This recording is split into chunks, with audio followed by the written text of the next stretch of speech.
Hey there, rebels and renegades! Pixie here, your go-to doll anarchist. Get ready to smash that subscribe button, cause I'm unleashing a sick new vid today. I've got a real treat for ya. A brand spanking badass doll commission. We are talking Monster High Venus McFLYTRAP, but with a punk punch.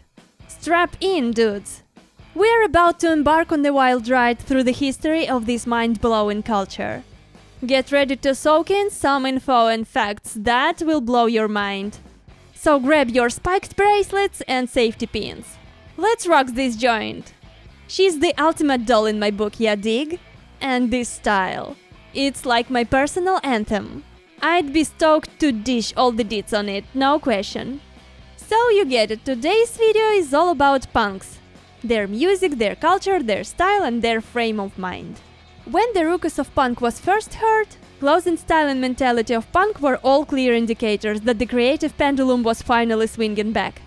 Punk trickled out from the 1960s garage rock scene as a means of drowning out the preceding hippie movement and rebelling against how commercial and bloated rock and roll had become.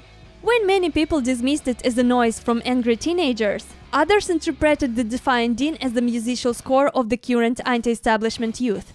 Punk in the USA is said to have been fully realized in 1974 in the New York City's CBGB Music Club. As the name suggests, the country, bluegrass and blues club didn't intend to introduce a new genre of music. But the Ramones and Blondie performed there and they had other plans. Likewise, across the pond in England. With an unemployment and frustration high in the UK, there were many options and steam that needed to be vented. Punk was the perfect remedy. Originally built as Psychedelic Stooges and debuting in Detroit on Halloween night in 1967, the Stooges are arguably the first ever punk band. Although their look and sound weren't quite what punk would become known for. Their attitude and presence, especially Iggy Pop's, were textbook punk. Some who witnessed Iggy's behavior while performing thought he was a man possessed. Many hadn't seen his raw chaotic energy before, so they couldn't take their eyes off him. As well as being credited with the popularization of stage diving, Iggy was also known to hurt himself with sharp objects, flash his ahas at the crowd, and smear his bare chest with hamburger meat and peanut butter whilst on stage. As he was a frontman who drew attention like no other, changing the brand's name to Iggy and Stooges let everyone know who the main attraction was. Punk fans might debate until the early hours of the morning regarding the first true punk band. The Stooges may not have ticked all three boxes: sound, fashion and behavior. But they covered enough to lead the way for others to embrace it and dial it up to the 11. Other punk bands sprouted up in the 70s and 80s, offering their own twist on the exciting new movement in music. Here are some of the most important bands and their records from the early days of punk. Musician Patti Smith's experimental music was highly relevant when punk took its first tentative steps. She would combine rock music with her own poetry in her musical creations. There are different opinions about which music genre the American musician belongs to. She wasn't quite a punk, but her music was experimental and embodied that do-it-myself attitude, which later became essential to punk. The Ramones, on the other hand, had a significant influence, particularly on the British punk. The Ramones were one of the successful punk rock bands within New York's emerging punk scene. The band releases their self-titled debut album in England in 1976, 6 months before its release in their home country, the USA. During this time, England was going through a difficult economic situation, with high unemployment, inflation and growing underclass. Others may argue that the Ramones were in fact the first punk band due to them fulfilling the criteria of the sound, the style and the attitude the hardest. Their debut studio album blew people away and it kicked the door open for others to have a go too, as long as they had a passion for punk rock. The main takeaway for watching or hearing the Ramones was that anyone could be a rock star, and that you could get away with quickly playing 2 or 3 chords in repetitive downward motion for a long time. Being good looking wasn't a requirement for punk either, as long as you brought some substance and your own unique style. The London band called The Strand formed in 1972 and added John Lydon and Glenn Matlock in 1975. They renamed themselves the Sex Pistols and kicked off the punk movement in the UK. Because of how present and crucial they were to the punk scene, it's hard to believe that they had only one record and their initial career lasted just 2.5 years. The Sex Pistols album reached number 1 in the UK chart, and the single God Save the Queen was banned by the BBC and nearly every independent radio station in Great Britain. This made it one of the most censored records in the British history. Sex Pistols stood for anarchy, and their music was highly critical of the establishment. This in turn triggered reaction from the authorities, who compared the band to everything from World War II to the devil. Punk musicians in the 70s had an approach to recording that often rejected prevailing practices and aesthetics. It became common to make lo-fi recordings, which had a relatively lower sound quality compared to what was considered acceptable in the other music genres at the time. This, among other things, led many to view punk as more authentic than mainstream rock of the era. Similar to the uproar caused by rock and roll in the 50s, British punk in the 70s also sparked controversy. Rock and roll was relatively harmless in comparison, and posed nowhere near the same threat to the power elite.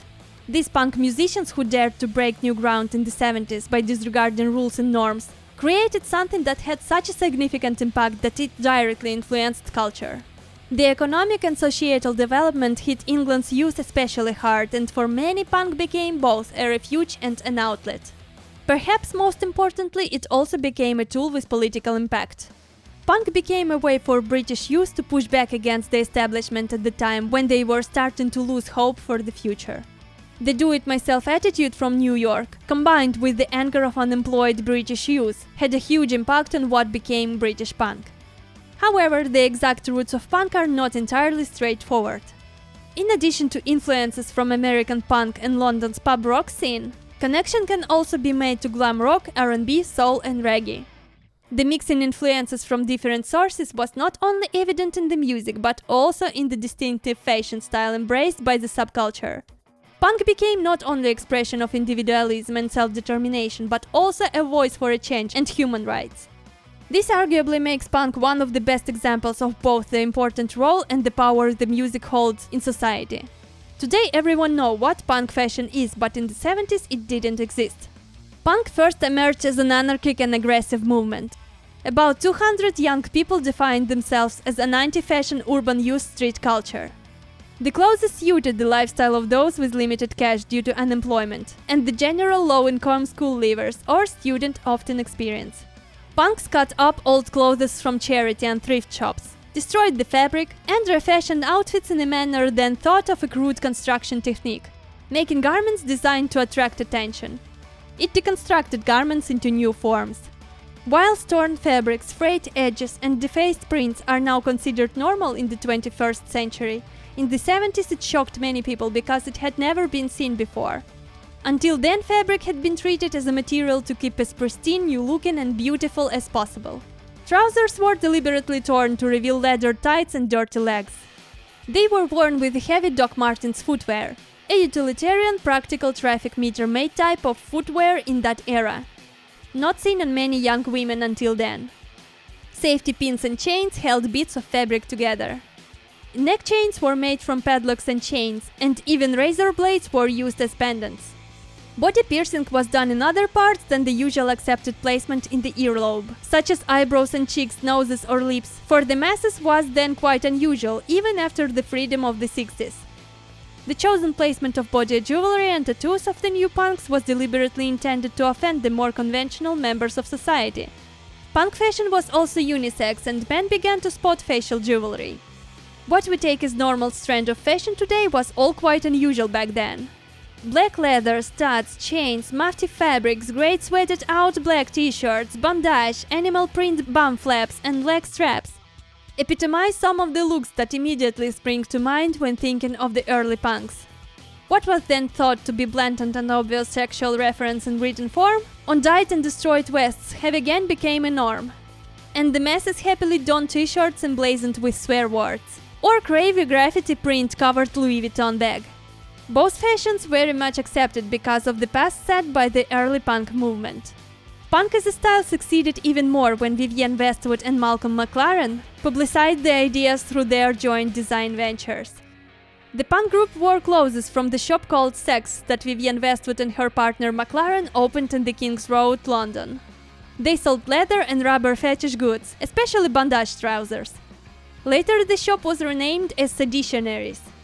Not long after, Westwood launched alone, renaming the shop as The World's End. Westwood was soon translating her ideas into the fresher pirate and romantic looks. The collection were innovative, but were spoken of as unwearable. Yet so often other designers picked up on the ideas she had instigated and soon started another new trend. In later years, as her talent developed, her moods and methods changed. She mastered tailoring techniques combined with flair, frivolity and sexuality, creating new looks that others copied. With a long stream of firsts behind her, Vivienne Westwood is now considered to be one of the most innovative designers of the 20th century. The God Save the Queen long-sleeve t-shirt is the most famous clothing item depicting Queen Elizabeth II, and it depicts her with a safety pin on her face. Jamie Reed, the British artist and anarchist, reimagined the Queen's portrait for the Sex Pistols album cover, and then Vivienne decided to put the picture on a shirt. The stunt could offend the Queen, but surprisingly there was no outrage.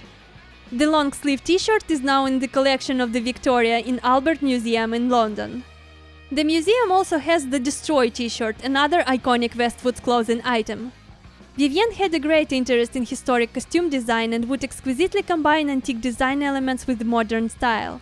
She made the world see how corsets could become a part of casual wear. She reinvented this historical piece of clothing as far back as the 70s, but the corsets from Westwood's 1990 portrait collection became the most famous. Punk hair is worthy of mention. A focal point of the punk look was the hair, which was spiked as high as possible, into a Mohican hairstyle by a variety of means including sugar and water solutions, soap and gelatin, PVA glue, hairsprays and hair gel. It was big hair before the 80s big hair became everyday. Often it was colored pink or green with food dyes. It was intended to startle the onlooker and attract attention. Overbleaching was common and also became deliberate as home methods were initially employed to achieve unknown effects. An alternative look was to shave areas of the scalp. Many punks did that. They intended to make themselves look intimidating. Hair was sometimes dyed jet black or bleached white blonde. Eyes were accentuated with black and sometimes cat-like makeup, and vampire-like lips drew more attention to the face. Around 1977, Zandra Rhodes, the British dress designer, took elements of the punk style and used them in her collections, making refined and more elegant versions in the bright colors that were more acceptable in the rich and famous. She used gold safety pins and gold chains to connect and decorate uneven hems and slashed holes. The carefully placed holes were edged with gold thread, and the hems were adorned with the exquisite embroidery. She had always colored her hair with the exotic colors and worn it as a form of plumage. Watered-down punk chic worked its way to the top end of the market. Now every fashion shop has torn and distressed clothing items. Many are similar in the concept to those originally spotted to the first punks of the 70s. And that's a wrap, you punk rock warriors! Remember, it's not just about clothes. It's about the attitude, the rebellion, the refusal to conform. Stay wild, stay free, and never let anyone dull your shine. Catch you in the pit at my next vid. Keep rising hell and have a wicked day. See ya later, rebels, in my next videos. Bye!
Злий кусь переутворився.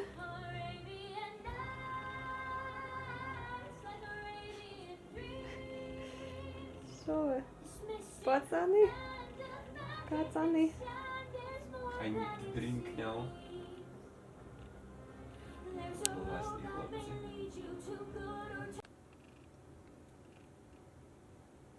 Ну все.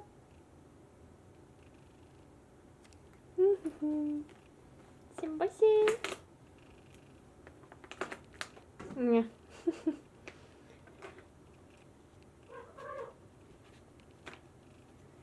Very comfortable. Very comfortable, right? Right on my materials. And then you got the four, my customers.